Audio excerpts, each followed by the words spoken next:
Hola, mi nombre es Melanie Evelyn Maceo Serna, soy del grupo segundo B. Hola, mi nombre es Melanie Evelyn Maceo Serna, soy del grupo segundo B, Vespertino, y el día de hoy les voy a hablar acerca de unos temas de bases moleculares. La fecha de entrega de este trabajo es el 12 de noviembre del 2024. Bueno, voy a dar una pequeña introducción de lo que vamos a ver. Hoy vamos a explorar los procesos que permiten que la información genética en nuestras células se copie, se lea y se convierta en proteína. Comenzaremos con el dogma central de la biología, que explica cómo la información en el ADN se usa para crear ARN y luego cómo ese ARN se convierte en proteínas. Veremos cómo ocurre la replicación del ADN, comenzando con el ojo de replicación, donde el ADN se separa para hacer una copia exacta. También aprenderemos sobre las fases de la replicación en las células procariotas, que son las bacterias y otros organismos simples. Hablaremos de la telomerasa, que es una enzima que protege los extremos del ADN para evitar que se dañe durante la replicación. A continuación exploraremos cómo se hace el ARN a partir del ADN en un proceso llamado transcripción y cómo la ARN polimerasa juega un papel clave en este proceso. El ARN mensajero que se produce pasa por varias etapas y discutiremos cómo se prepara para ser utilizado por la célula. Los factores de transcripción son proteínas que ayudan a regular cuándo y cómo se produce el ARN y su función también es crucial para que las células funcionen correctamente. Finalmente hablaremos sobre los ribosomas, las pequeñas fabricantes dentro de las células que se convierten en ARN mensajero o proteínas. Todos estos procesos son fundamentales para que las células crezcan, se reproduzcan y mantengan sus funciones, y conocerlos nos ayudan a entender cómo funciona la vida a nivel molecular. Como dije en la introducción, el primer tema que vamos a ver es el dogma central de la biología. Aquí tengo una foto o una imagen donde les enseño pues cómo se produce y pues ahora les voy a hablar del dogma de la biología. Bueno, el dogma central de la biología es un principio fundamental que describe el flujo de información genética en los seres vivos.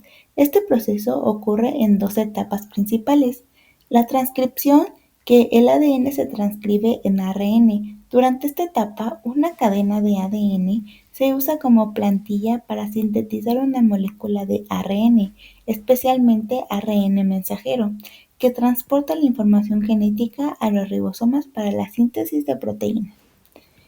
La segunda etapa es la traducción. El ARN se traduce en proteínas.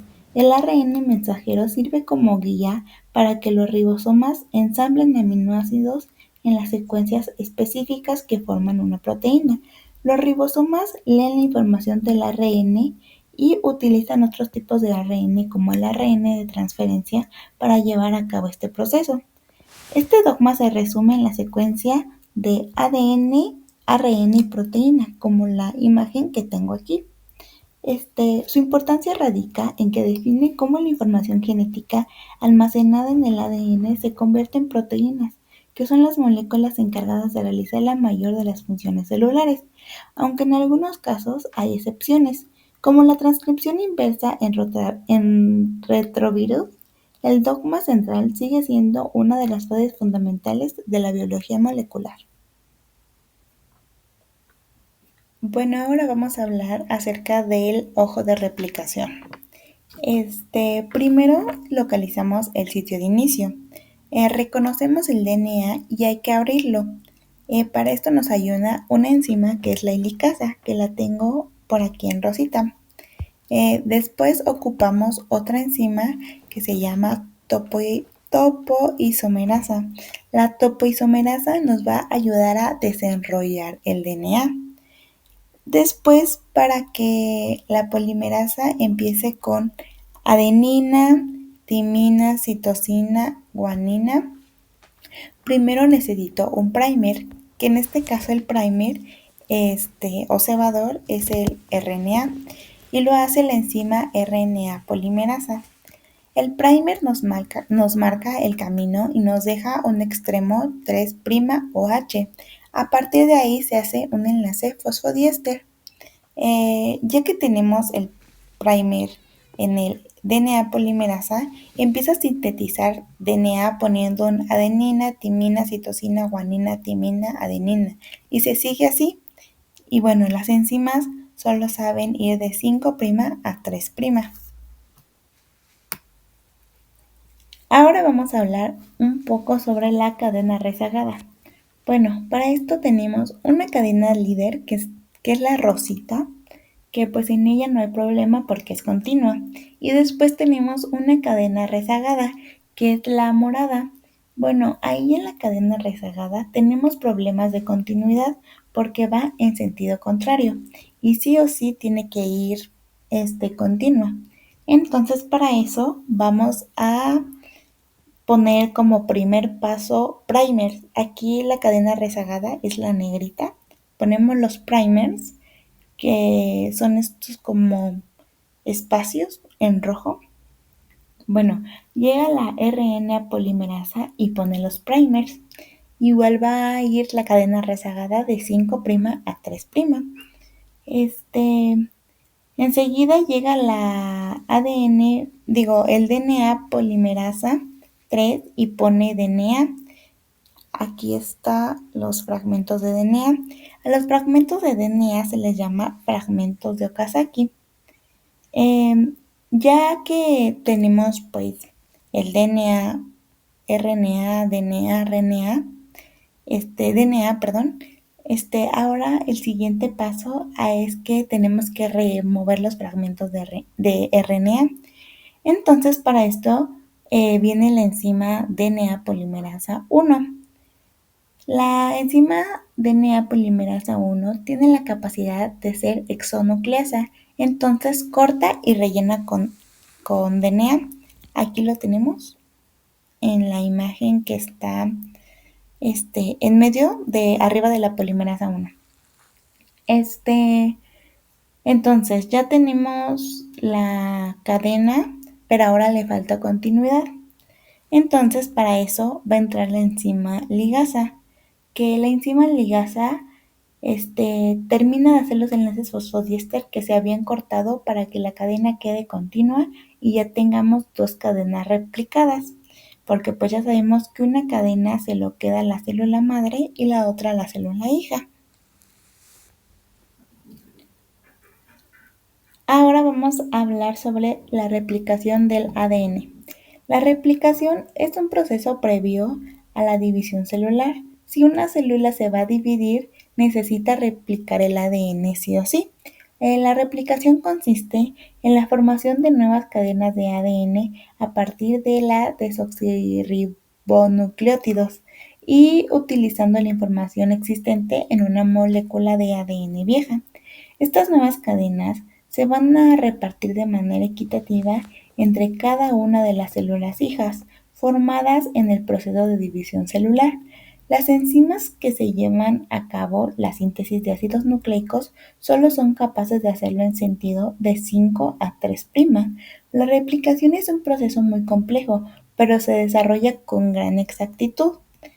Algunos componentes necesarios son los desoxirribonucleótidos, los trifosforilados, que son el D-ATP, el D-CTP y el D-TTP. También son muy importantes las proteínas, por ejemplo, la proteína de iniciación y de fijación. La enzima helicasa, pues como dije anteriormente, rompe puentes de hidrógeno. La tipoisomerasa elimina la tensión y desenrolla el DNA. La RNA polimerasa sintetiza el cebador. La DNA polimerasa 2, pues es la conductora. La DNA polimerasa 1 repara y sustituye el cebador y la ligasa une los fragmentos de Okazaki. Enseguida vamos a hablar sobre algunas hipótesis sobre la replicación del del ADN, perdón. Bueno, es lo mismo, ¿verdad? Dicen, la hipótesis del ADN conservativa, dispersa y semiconservativa son estas tres este, hipótesis fueron propuestas por y para entender cómo se replica el ADN durante la división celular. Bueno, la primera teoría es la conservativa. Esta teoría sugiere que la molécula de ADN original permanezca intacta después de la replicación y se crea una molécula completamente nueva que es una copia exacta de la original. Es decir, una de las moléculas de ADN hija será completamente nueva, mientras que la otra será la misma molécula madre sin cambios.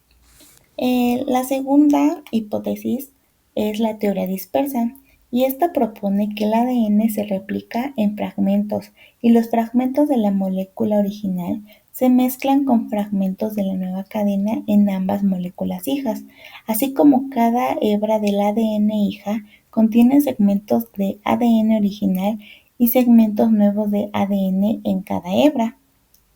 Y por último, pero no menos importante, vamos con la teoría semiconservativa.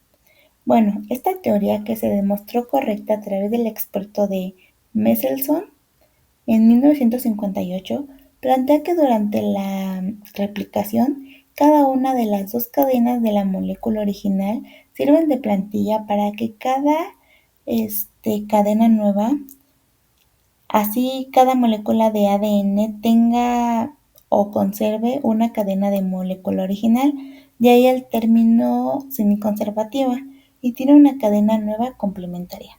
La teoría semiconservativa explica de manera precisa cómo el ADN se replica, asegurando que la información genética se mantenga constante en las células hijas. Ahora vamos a hablar sobre las fases de replicación en las células procariotas. Bueno, hay tres fases, que es la iniciación, elogación y terminación. La replicación del ADN en procariotas es un proceso preciso y rápido, necesario para que las bacterias y otros organismos procariotas dupliquen su material genético antes de la división celular. La primera etapa es la iniciación. La replicación comienza en un único punto específico en el ADN llamado origen de replicación. Aquí la enzima helicasa separa las dos cadenas de ADN formando una estructura llamada burbuja de replicación. Se unen a proteínas como la ADN girasa o una topoisomerasa y las proteínas de unión a cadenas sencillas. Estas estabilizan las cadenas separadas para evitar que se vuelvan a unir.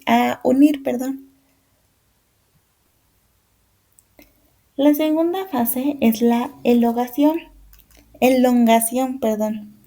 En cada horquilla de replicación, la enzima ADNA polimerasa 3 comienza a añadir nucleótidos complementarios a las cadenas molde en dirección de 5 a 3'. En la hebra líder, la síntesis es continua, mientras que en la hebra retrasada, la síntesis ocurre en fragmentos cortos conocidos como fragmentos de Okazaki. Estos fragmentos son luego unidos por la enzima ADN ligasa para formar una hebra continua. Y pues la última fase es la terminación.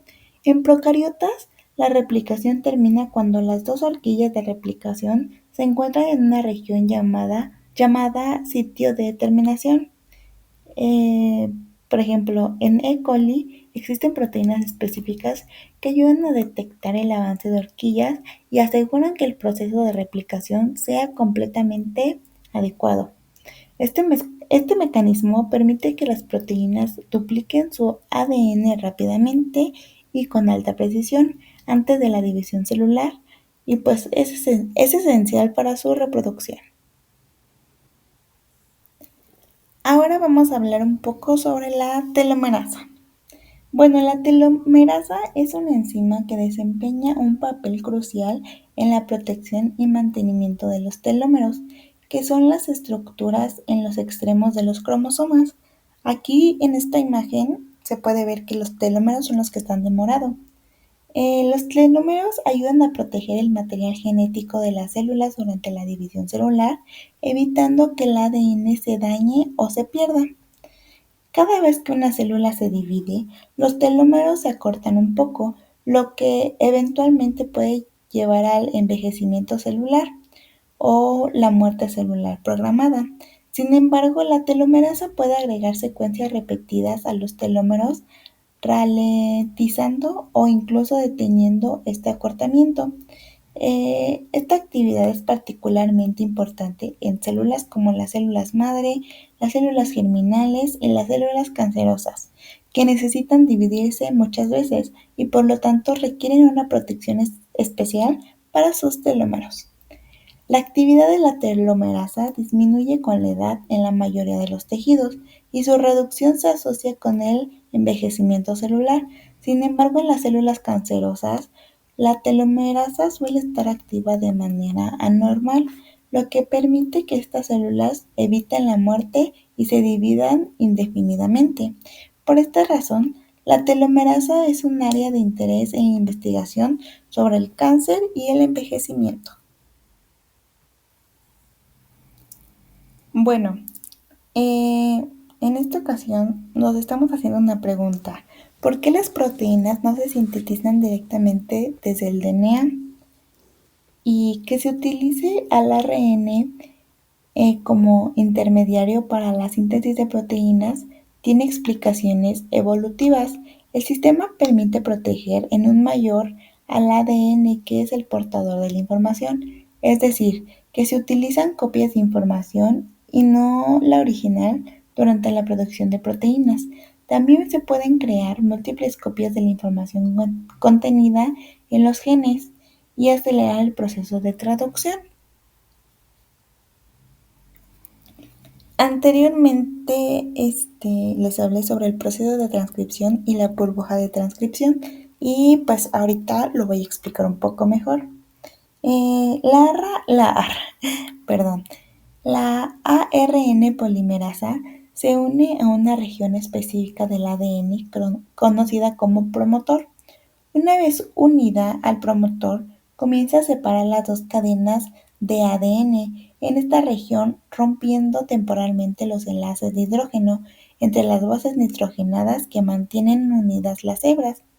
A medida que las hebras del ADN se separan, se crea un espacio abierto donde una de las hebras del ADN, la hebra molde, queda expuesta y es accesible para que la ARN polimerasa esté en espacio abierto entre las dos hebras del ADN, donde se están separando y donde se lee la secuencia para sintetizar el ARN mensajero.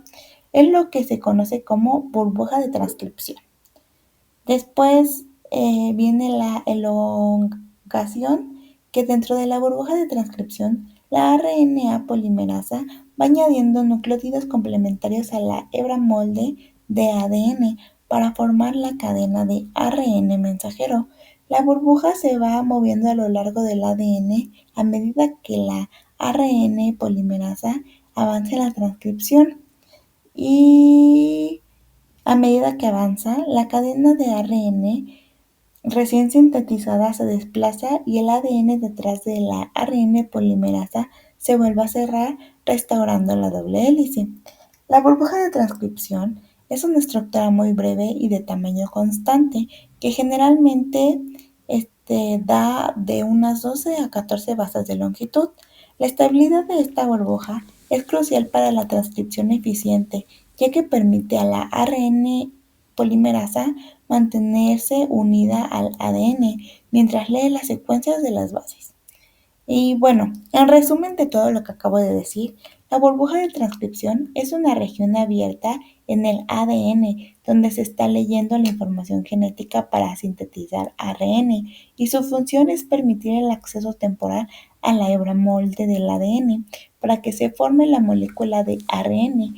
Esta estructura es fundamental para el proceso de transcripción y su dinámica es clave para que el ARN se sintetice de manera precisa y eficiente. Ahora le toca a la ARN polimerasa. Bueno, la ARN polimerasa o transcriptasa tiene un núcleo central de la enzima, un factor cima y una holoenzima. Aquí está el dibujito. Este, en eucariotas hay diferentes polimerasas encargadas de sintetizar distintos tipos de ARN. La ARN polimerasa 1 sintetiza los precursores del ARN ribosómico. La ARN polimerasa 2 produce ARN heterógeno nuclear que tras el procedimiento da lugar a los ARN mensajeros que se traducen en las proteínas. La RNA polimerasa 3 transcribe los precursores de los ARN transferentes, los ARN nucleares y citoplásmicos de pequeños tamaños y los genes para ARN5S que forman parte de la subunidad grande de los ribosomas. Es una de las enzimas más grandes que se conoce porque consta de 5 subunidades, 2 alfa, una beta prima y un sigma. La enzima completa es denominada holoenzima y se divide en dos componentes principales. La enzima central, denominada core, formada por las subunidades 2A, o sea, 2 alfa, beta y beta prima, y el factor sigma, que es un polipéptido. El sigma ayuda al RNA polimerasa a pegar el DNA. En las procariotas se llama caja Pritbot y en las eucariotas caja Tata o caja Jones. La RNA polimerasa no necesita un cebador para iniciar la síntesis. Se une al DNA en una secuencia específica, el promotor, que define el punto de inicio de la transcripción y su dirección. En las etapas de ARN mensajero, son tres. Es la etapa 1, que es la iniciación, donde es la unión de ARN polimerasa al promotor y da el inicio de la síntesis. La etapa 2 es la elogación, que esta etapa se alarga una cadena de nucleótidos de la cadena ARN mensajero. Y la etapa 3, que es la terminación de la síntesis y liberación de la cadena de RNA mensajero. Los factores de transcripción. Un factor de transcripción es una proteína que se une a partes específicas del ADN para controlar qué genes se enciendan o se apagan en una célula.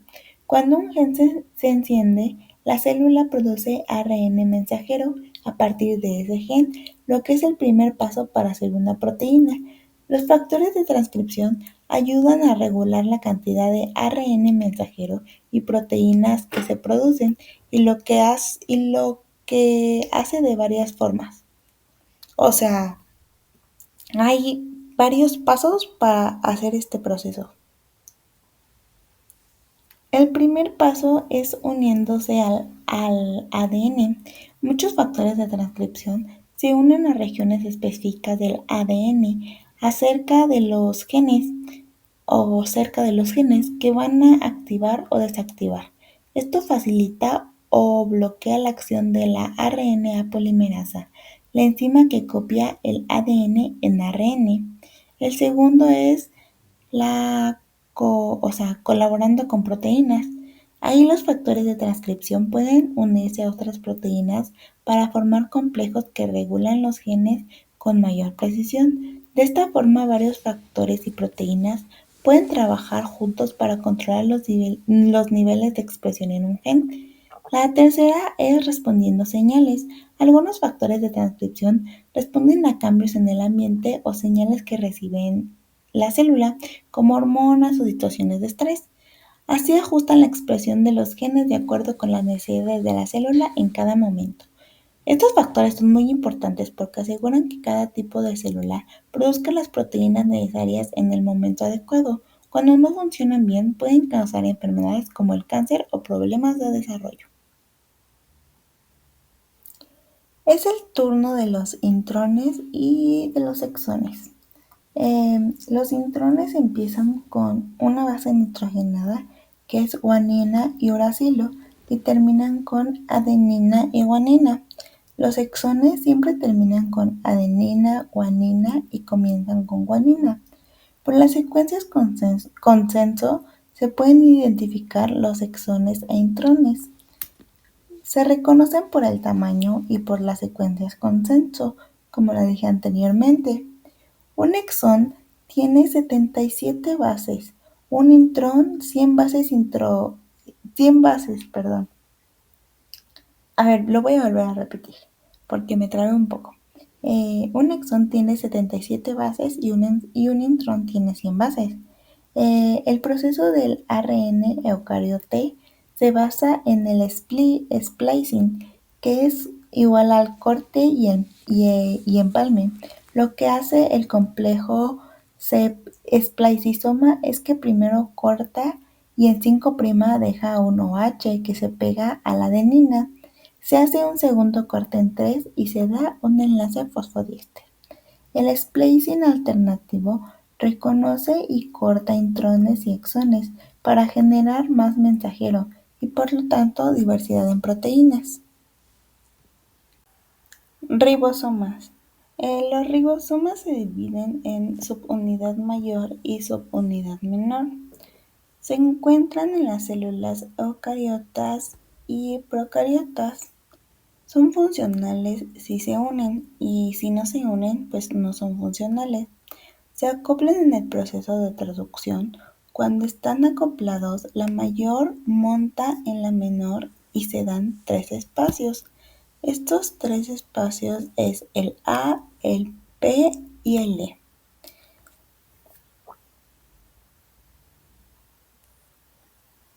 En procariotas hay ribosomas 70S y en eucariotas hay ribosomas 80S. El Svedberg, no sé si lo pronuncio bien, es la unidad de medida de los ribosomas. Las procariotas se llaman polirribosomas. En su subunidad mayor tienen 2 ribosomas, 5S y 23S. El 23S ayuda a encontrar el auge en enlaces peptídicos y en la subunidad menor tiene 16S. El 16S reconoce la secuencia en procariotas, que es igual a SHINE. La SHINE significa que hay una metionina cerca. En las eucariotas se les dice ribosoma. En su subunidad mayor está 5S, 5.8S y 28S. El 28S ayuda a los enlaces peptídicos. En la subunidad mayor está el 18S que reconoce el CAP que está cerca de, o sea, reconoce el CAP y el CAP nos dice que cerca está el AOG. Perder agua se le llama condensación y es para que se formen los enlaces peptídicos. Los peptídicos se caracterizan por tener una estructura lineal que se vuelve rígida por un semienlace. Las proteínas que se sintetizan en el citosol se autopegan y las proteínas que se sintetizan en el retículo endoplasmático rugoso no se autopegan y necesitan las proteínas chaperonas pues para poder pegarse. Bueno, como dije anteriormente, todas las proteínas empiezan por metionina. El auge se convierte en metionina. Se le llama triple codón al que separa cada 3 bases. Por ejemplo, lo que primero vamos a hacer va a ser buscar un auge. En este caso ya lo encontré, es el que está en el circulito azul. De ahí vamos a cortar cada 3, que a eso, como anteriormente dije, se llama codón. Cortamos ACG, cortamos GGA, cortamos CC, CUG, cortamos UAC, cortamos GAC, cortamos UGU, cortamos UGA, cortamos. Después llega el tRNA, que son los dibujitos que están arriba, y pone la secuencia opuesta de los codones, que por ejemplo aquí es UAC, UGC, GUC, GAC, AUG, CUG y ACA. Después ahí va a entrar el código genético, que es este. El código genético es degradado porque más de una combinación del mismo aminoácido, excepto el triptófano y la metionina, porque no replican en la secuencia. Bueno, para que se vea o sepamos qué va a ser, tenemos que buscar,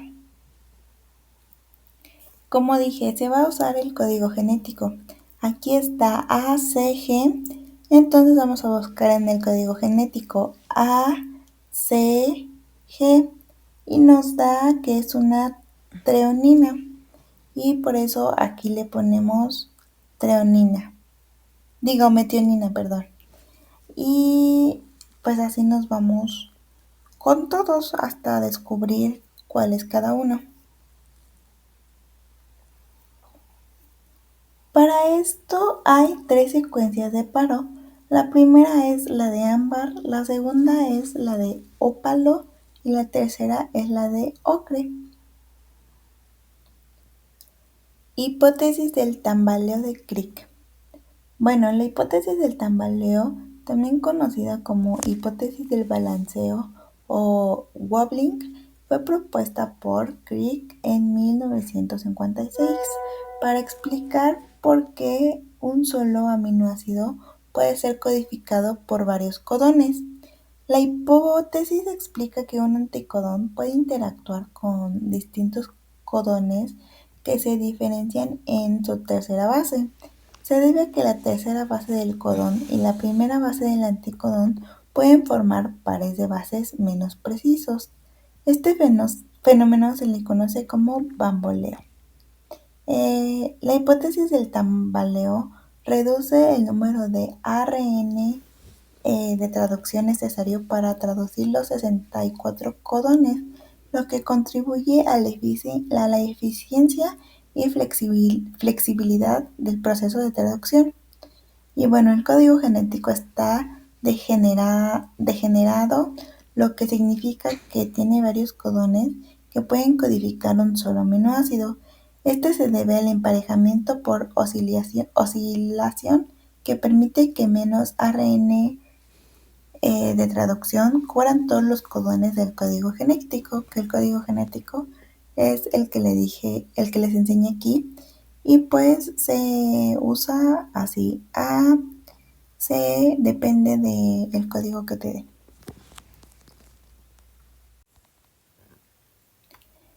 En conclusión, esta presentación ofrece una exploración detallada de los mecanismos moleculares que sustentan la expresión y transmisión de la información genética en los organismos vivos.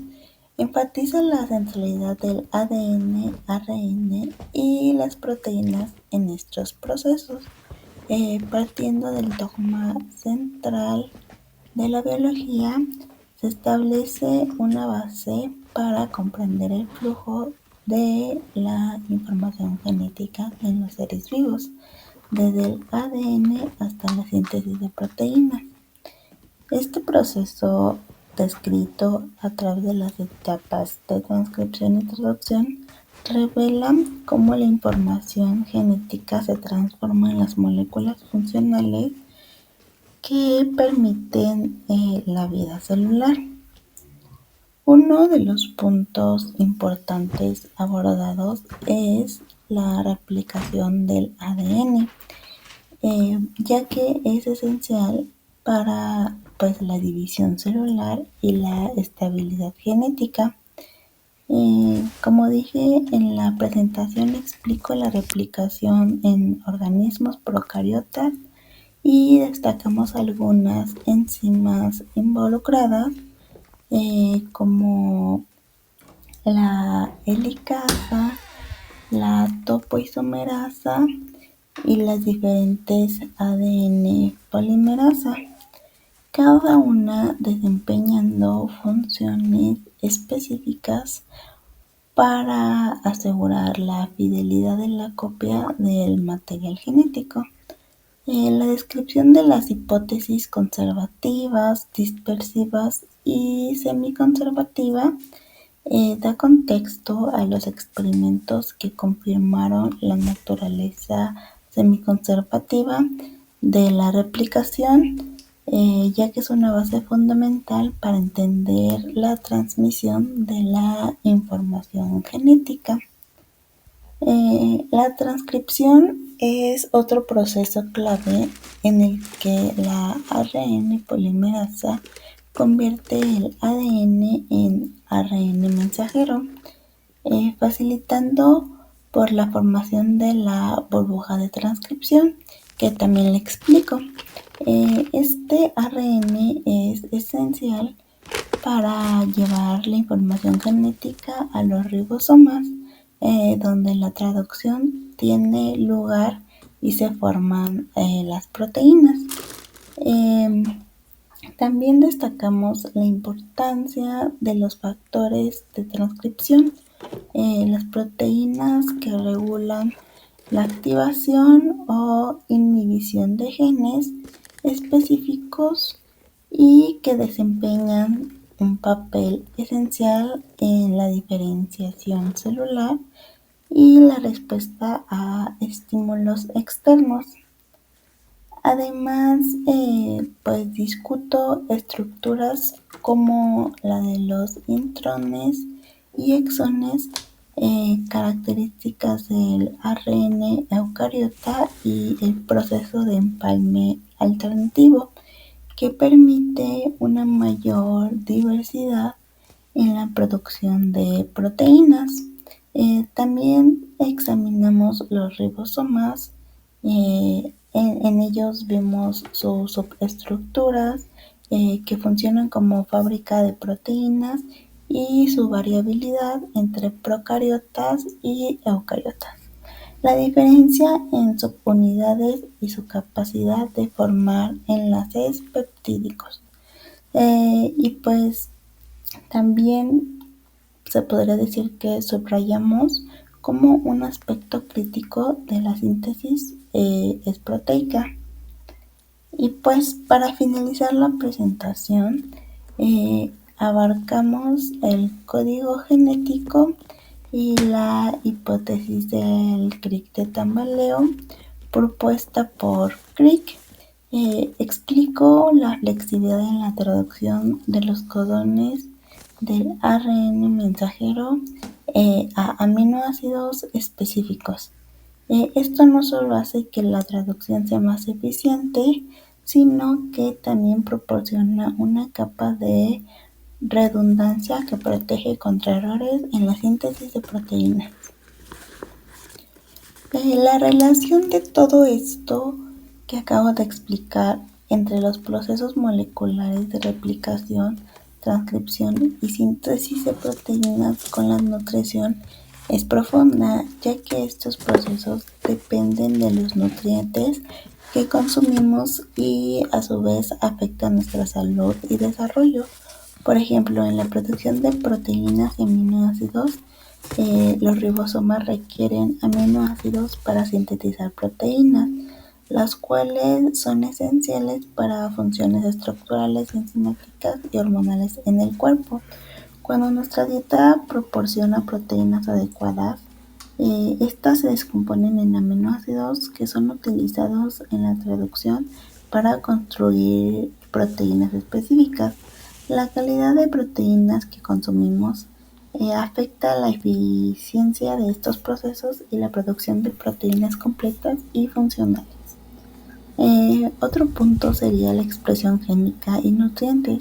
Ciertos nutrientes regulan la expresión génica, por ejemplo, vitaminas y minerales como la vitamina D, el zinc y el hierro. Actúan como cofactores enzimáticos que influyen en la activación de factores de transcripción. Estos factores determinan cuándo y cuánto se expresan ciertos genes, afectando así el funcionamiento del metabolismo y de la salud en general. Otro punto es la síntesis y reparación del ADN. Durante la replicación, enzimas como la ADN polimerasa necesitan cofactores como el magnesio y moléculas precursoras derivadas de la dieta como el ácido fólico y la vitamina B12, que son cruciales para la formación y reparación del ADN. Una deficiencia de estos nutrientes puede provocar errores en la replicación, lo que incrementa el riesgo de mutaciones y enfermedades. Producción de energía. Los carbohidratos y grasas y proteínas eh, de la dieta proporcionan la energía en forma de ATP que las células necesitan para llevar a cabo la transcripción, traducción y replicación. La calidad de estos macronutrientes afectan directamente la disponibilidad de energía celular esencial para el crecimiento y la reparación.